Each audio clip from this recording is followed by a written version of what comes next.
जब तक रजा मुझे लेने नहीं आएंगी, मैंने कहा ना, मैं नहीं चाहूंगी। हमने तो यहाँ जिद पकड़ी हुई है, उसने भी जिद पकड़ ली कि जब तक रजा भाई उसे लेने नहीं आएंगे वो नहीं आएंगे, और अगर रजा भाई ना आए तो वो भी घर वापस नहीं आएंगे। और मेरी बात याद रखना, तुम्हारा घर तुम्हारी माँ ही बर्बाद करे। जहांआरा ने तो अपनी बहू फिजा से वैर पाल लिया है, उसे अपने घर से निकालकर माँ के घर तो भेज दिया है, लेकिन अब उसे हर हाल में रजा के हाथों तलाक दिलवाना चाहती है।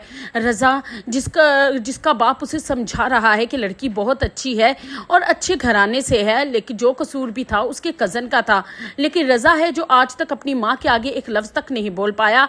वो अपनी माँ की आंखों से सुन रहा है और देख रहा है और अपनी बीवी को ही कसूरवार मान रहा है। दूसरी तरफ रजा के दोनों छोटे भाई अली अरसलान और उसका बाप नहीं चाहते कि रजा और फिजा के दरमियान में डिवोर्स हो। दूसरी तरफ फिजा जो अपने घर जाकर ये सोच रही है कि अगर जो उसका जीवन साथी है वही उस पर ट्रस्ट नहीं करता तो उस घर में रहने का उसका कोई फायदा नहीं। वो भी जिद बांध लेगी कि जब तक रजा उसे लेने खुद नहीं आएगा वो घर वापस नहीं जाएगी। और इधर रजा भी अपनी माँ के कहने में आकर फिजा को लेने नहीं जाएगा, यहाँ तक कि उसका बाप समझाएगा कि उसकी माँ गलती पर है और वो हर हाल में तुम्हारा घर खराब कर देगी।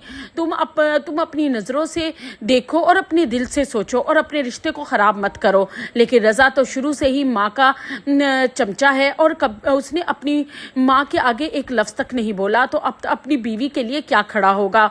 और दूसरी तरफ अब अरसलान जो फिज़ा की छोटी बहन अलीज़े को पसंद करता है उसे फ़ोन करके कहेगा कि हुदारा भाभी को समझाओ कि वही नरमी दिखाए और घर वापस आ जाए, क्योंकि इधर रज़ा ने भी जिद बांध ली है। अलीज़े भी साफ तौर पे कह देगी कि आपके घर में हमारी बहन के साथ वाकई ही ज्यादती हुई है, हमारी बहन का कोई कसूर भी नहीं था और हमारी बहन अपनी जगह ठीक है। जब तक रजा भाई उसे लेने नहीं आएंगे तो फिजा भी घर वापस नहीं आएगी। अरसलान बहुत डर जाएगा क्योंकि वो अपनी माँ को जानता है वो कितनी जिद्दी और हठधर्म है।